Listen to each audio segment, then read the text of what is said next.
पहिला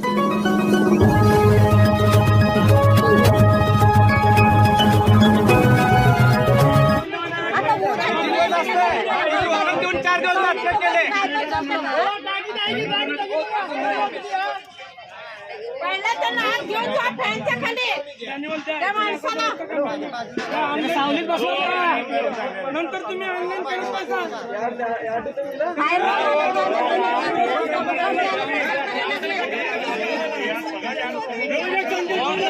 म्हणजे तुम्ही मनुष्य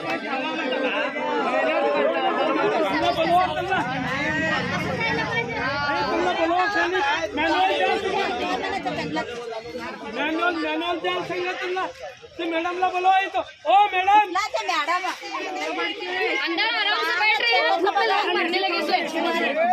सोलापूर शहरात सध्या घरगुती गॅस मिळण्यासाठी आणि ई-केवायसी पूर्ण करण्यासाठी ग्राहकाचे प्रचंड हाल होत आहेत.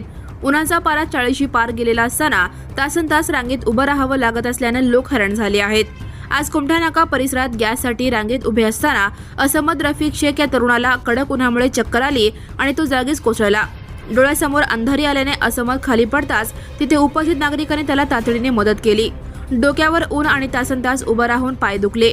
उन्हात गॅससाठी उभं राहिलेल्या तरुणाला अचानक भोवळ आली. गॅससाठी उन्हात उभारल्यानंतर तरुणाला चक्कर आली. त्यानंतर आजूबाजूच्यांनी त्याला पाणी देऊन शुद्धीवर आणलं. सोलापुरातल्या कुमठानाका परिसरातील गॅस एजन्सी समोर ही घटना घडली. असमद रफिक शेख असे भोवळ आलेल्या तरुणाचे नाव असल्याची माहिती मिळाली आहे. Now and press the bell icon. Never miss a